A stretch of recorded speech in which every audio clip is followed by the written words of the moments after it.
I first met in person with Mary E. in the summer of 2007. I had arranged with her husband of 15 years, Terrence, to see her for an interview. Mary had initially agreed, since I was not a newsman but rather an amateur writer gathering information for a few early college assignments, and if all went according to plan, some pieces of fiction, of course. We scheduled the interview for a particular weekend when I was in Chicago on unrelated business, but at the last moment, Mary changed her mind and locked herself in the couple's bedroom, refusing to meet with me. For half an hour, I sat with Terrence and we camped outside the bedroom door. I was listening and taking notes while he attempted, fruitlessly, to calm his wife. The things Mary said made little sense, but fit with the pattern I was expecting. Though I could not see her, I could tell from her voice that she was crying, and more often than not, her objections to speaking with me centered around an incoherent diatribe of her dreams, her nightmares. Terrence apologized profusely when we ceased the exercise, and I did my best to take it in stride. Recall that I wasn't a reporter in search for a story, but merely a curious young man in search of information. Besides, I thought at the time I could perhaps find another similar case of whom I might resources to it. Mary E. was a sysop for the small Chicago-based bulletin board system in 1992 when she first encountered Smile.jpg, and her life changed forever. She and Terrence had been married for only 5 months. Mary was one of the estimated 400 people who saw the image, and it was posted as a hyperlink on the BBS, though she is the only one who has spoken openly about the experience. The rest have remained anonymous, or are perhaps dead.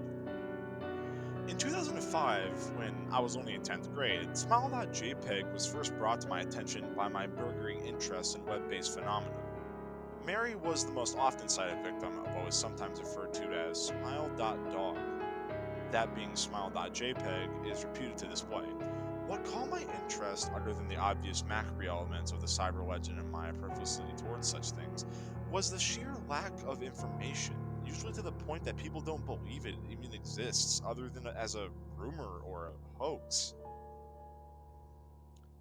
It is unique because though the entire phenomenon centers on a picture file, that file is nowhere to be found on the internet. Certainly many photo-manipulated 𝕬𝖊𝖏𝖗𝖊𝖕, showing up with the most frequently on sites such as the Imagine board, 4chan, particularly the x/focus paranormal subboard, it is suspected these are fake because they do not have the effect the true Smile.jpg is believed to have, namely sudden onset temporal lobe epilepsy and acute anxiety. This purported reaction in the viewer is one of the reasons the phantom-like Smile.jpg is regarded with such disdain, since it's patently absurd, though depending on whom you ask, the recreant to acknowledge Smile.jpg's existence might be just as much out of fear as it is out of disbelief. Neither Smile.jpg nor Smile.dog is mentioned anywhere in Wikipedia, though the website features articles on such other, perhaps more scandalous shock sites as Hello.jpg or Two Girls One Cup. Any attempt to create a page pertaining to Smile.jpg is summarily deleted by any of the encyclopedia's main admins. Encounters with Smile.jpg are the stuff of internet legends. Mary E.'s story is not unique. There are unverified rumors of Smile.jpg showing up in the early days of the internet, and even one of the persistent tales that in 2002 a hacker flooded the forums of the humor and satire website Something Awful with the deluge of Smile.dog pictures, rendering almost half the forum's users at the time epileptically.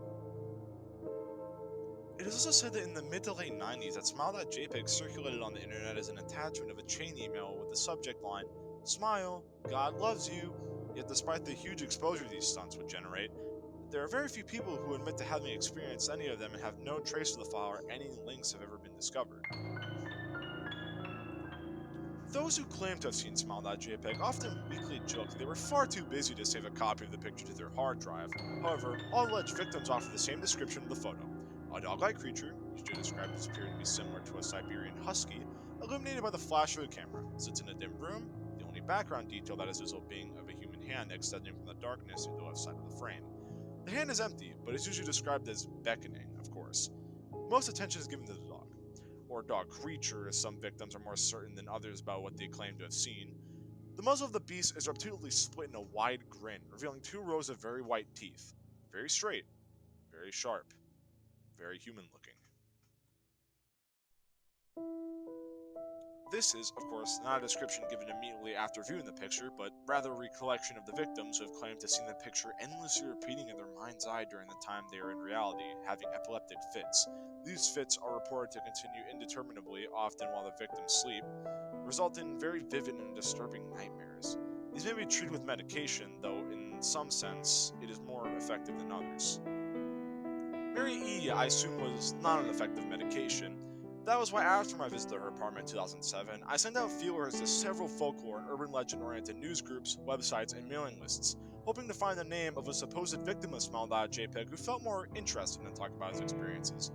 For a time, nothing happened, and at length I completely forgot about my pursuits, since I had begun my freshman year of college and I was quite busy. Mary contacted me via email, however, near the beginning of March 2008. This is what the email had said to me. Dear Mr. L, I'm incredibly sorry about my behavior last summer when you came to interview me.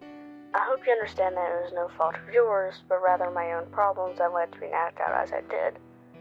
I realized that I could handle this situation more decorously. However, I hope you forgive me. At the time, I was afraid. You see, for 15 years I have been haunted by Smile.jpg. Smile.dog comes to me in my sleep every night. I know that sounds silly, but it's true. There is an influential quality about my dreams, my nightmares, that makes them completely unlike any real dreams I've ever had.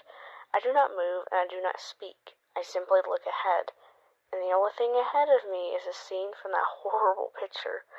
I see the beckoning hand and I see the Smile.dog. It talks to me. It's not a dog, of course, though I'm not quite sure what it is. It tells me to leave me alone if only I do as it asks. All I must do, it says, is read the word. That is how it phrases its demands. And I know exactly what it means. It wants me to show someone else. And I could. The week after my incident, I received in the mail a 𝕬𝖓𝖞𝖆𝖏 envelope with no return address. Inside was only a 3.5-inch floppy diskette. Without having to check, I knew precisely what was on it. I thought for a long time about my options. I could show it to a stranger, a coworker. I could even show it to Terrence, as much as the idea disgusted me. And what would happen then? Well, if Smile.dog kept its word, I could sleep. Yet if it lied, what would I do? And who was to say something worse would not come for me if I did as the creature asked? So, I did nothing for 15 years, though I kept the diskette hidden amongst my things. Every night for 15 years, Smile.dog has come to me in my sleep and demanded that I spread the word. For 15 years I have stood strong, though there has been hard times. Many of my fellow victims on the BPS board where I first encountered Smile.jpg stopped posting. I heard some of them committed suicide. Others remained completely silent, simply disappearing off the face of the web. They are the ones I worry about the most. I sincerely hope you'll forgive me, Mr. L. But last summer when you contacted me and my husband about an interview, I was near the breaking point. I decided I was going to give you the floppy diskette. I did not care if Smile.dog was lying or not. I just wanted it to end. You were a stranger, someone I had no connection with, and I thought I would not feel sorrow when you took the diskette as a part of your research and sealed your fate. Before you arrived, I realized what I was doing. I was plotting to ruin your life. I cannot stand the thought, and in fact, I still cannot. I am ashamed, Mr. L, and I hope that this warning would dissuade you from further investigation of Smile.jpg. You may not... I sincerely hope you'll forgive me, Mr. L, but last summer when you contacted me and my husband about an interview, I was near the breaking point. I decided I was going to give you the floppy diskette. I did not care if Smile.dog was lying or not. I just wanted it to end. You were a stranger, someone I had no connection with, and I thought I would not feel sorrow when you took the diskette as part of your research and sealed your fate. Before you arrived, I realized what I was doing. I was plotting to ruin your life. I could not stand the thought, and in fact, I still cannot. I am ashamed, Mr. L, and and I hope that this warning would dissuade you from further investigation of Smile.jpg. You may in time encounter someone who is, if not weaker than I, then wholly more deprived, someone who not hesitate to follow Smile.dog's orders. Stop while you're still whole. Sincerely, Mary E. Terrence contacted me later that month with the news that his wife had killed herself. While cleaning up the various things she left behind, closing email accounts and the like, he happened upon the above message. He was a man in shambles. He wept as he told me to listen to his wife's advice. He found the disket. He revealed and burned it until it was nothing but a stinking pile of blackened plastic. The part that most disturbed him, however, was how the disket had hissed as it melted like some sort of animal, he said. I will admit that I was a little uncertain about how to respond to this. At first I thought perhaps it was a joke, with the couple 𝕬𝖊𝖆𝖐 playing with the situation in order to get a rise out of me. A quick check of several Chicago newspapers online obituaries, however, proved that Mary E. was indeed dead. There was, of course, no mention of suicide in the article. I decided that, for the time at least, I would not further pursue the subject of Smile.jpg, especially since I had finals coming up at the end of May. But the world has odd ways of testing us. Almost a full year after I'd returned from my disastrous interview with Mary E., I received another email. Hello. I found your email address through a mailing list. Your profile said you were interested in Smile.dog. I have saw it. It is not that bad as everyone says it is. I have it sent to you here. Just spreading the word. The final line chilled me to the bone. According to my email client, there was one file attached called naturally Smile.jpg. I considered downloading it for some time. It was most likely a fake, I imagine, and even if it weren't, I was never wholly convinced of Smile.jpg's peculiar powers. Mary E.'s account had shaken me, yes, but she was probably mentally unbalanced anyway. After all, how could a simple image do what Smile.jpg was said to accomplish? What sort of creature was it that could break one's mind with only the power of the eye? And if such things were patently absurd, then why did the legend exist at all? If I downloaded the image, if I looked at it, and if Mary turned out to be correct, if Smile.dog came to me in my dreams demanding I spread the word, what would I do?